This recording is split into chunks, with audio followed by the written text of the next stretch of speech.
자, 삼성 SDI 한번 자세히 살펴보겠습니다. 먼저 주가 흐름부터 좀 보죠. 이게 23년 초에 80만 원대 고점에서 계속 하락했어요. 그러다가 올해 상반기에 유상증자 발표랑 실적 부진 때문에 20만 원대 초반, 와, 최저 15만 원대까지 급락해 버렸습니다. 그런데 여름 지나면서 ESS 대형 수주 같은 호재가 터졌어요. 이걸로 반등해서 현재는 30만 원대 초반, 12월 중순 기준으로 약 30만 원 수준에서 거래되고 있습니다. 그러니까 52주 고점은 40만 원대고 저점은 15만 원대니까 전체적으로는 하락 추세가 맞는데 최근에 바닥권 탈출 신호가 좀 보이고 있는 거죠. 주요 이벤트들을 보면 올해 3월에 있었던 2조 원 유상증자, 이게 주가 급락의 직접적인 원인이었고요. 3분기에는 영업 손실이 5,913억 원으로 적자가 더 커져졌습니다. 하지만 반전이 있었죠. 바로 12월 10일 북미 대형 에너지 기업하고 2조 원대 LFP ESS 장기 공급 계약을 맺었습니다. 이거 진짜 대박이죠.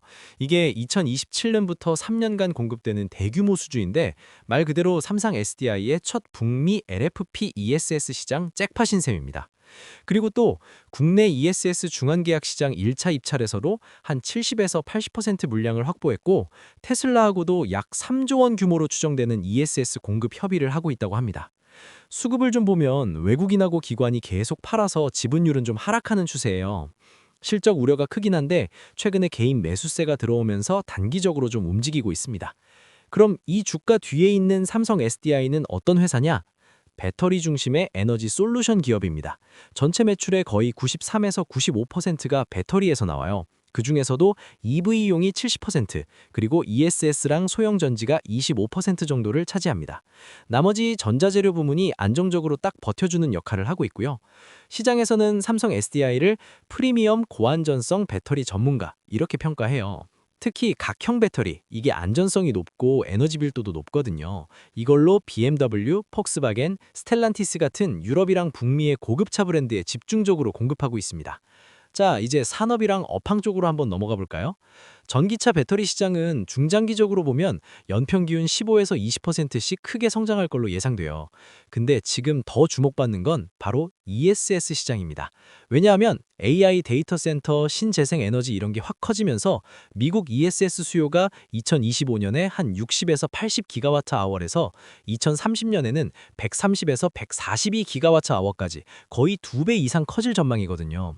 물론 지금 당장은 EV 캐즘, 그러니까 전기차 수요가 잠깐 주춤하면서 침체기를 겪고 있죠. 하지만 EU의 CO2 규제는 강화되고 있고 미국의 IRA 정책도 계속되고 있어서 회복할 기반은 충분히 마련되어 있습니다. 섹터 전체적으로 보면 중국의 CATL, BYD가 저가 LFP로 막 밀고 들어오고 있고 대장주인 LG 에너지 솔루션도 힘을 못 쓰고 있죠. 다만 삼성 SDI의 ESS 수주가 늘어나면서 분위기가 서서히 살아나고 있다는 점이 중요합니다. 삼성 SDI의 시장 지위를 보면 글로벌 EV 점유율은 2.7에서 4% 수준으로 좀 떨어졌어요. 6위에서 8위권 정도인데 그래도 각형 배터리의 안정성, 특히 열이 퍼지는 걸 막는 기술이나 고에너지 밀도에서는 여전히 최고 수준입니다. 중국의 저가 홍세에는 좀 약하지만 북미랑 유럽의 프리미엄 시장을 딱 잡고 현지 생산으로 차별화를 하고 있는 거죠. 재무 상황을 보면 올해 상반기 매출이 26.8% 줄었고 영업이익은 적자로 돌아서면서 정말 어려운 시기를 보냈습니다. 3분기 매출은 작년보다 22.5% 감소한 3조 518억 원, 영업 손실은 5,913억 원을 기록했고요. 역시 EV 출하가 좀 둔화되고 고정비 부담이 커진 게 주된 원인입니다. 하지만 호플은 4분기부터는 ESS 부문이 성장하면서 적자 폭이 줄어들 걸로 기대됩니다. 밸류에이션 측면에선 이건 명백히 저평가 상태입니다. PBR이 0.8배에서 1.0배 수준인데 경쟁사인 LG 에너지 솔루션에 비하면 훨씬 매력적이죠. PER은 지금 적자라서 의미가 없지만 자산 가치만 놓고 봐도 역사적인 저점 수준에 머물러 있어요. 증권사 컨센서스도 대부분 매수 또는 보유 의견을 유지하고 있고요. 목표 주가도 평균 30만 원에서 35만 원대로 슬슬 올라가는 추세입니다. 현재 주가 대비 10에서 20% 정도 상승 여력이 있다고 보는 거죠. 자, 이제 가장 중요한 투자 포인트를 짚어보겠습니다. 상승 모멘텀의 핵심, 바로 ESS 시장의 폭발적 성장, 그리고 차세대 기술, 이 두 가지입니다. 12월에 있었던 북미 2조 원 LFP ESS 계약이 그 시작을 알리는 신호탄인 셈입니다. 삼성 SDI는 인디애나 공장 라인을 바꿔서 2026년 말까지 미국 내 ESS 생산 능력을 30기가와트-아워까지 늘릴 목표를 가지고 있습니다. IRA 보조금 혜택도 받을 거고 국내 ESS 2차 입찰에서도 유리한 위치에 있을 걸로 기대됩니다.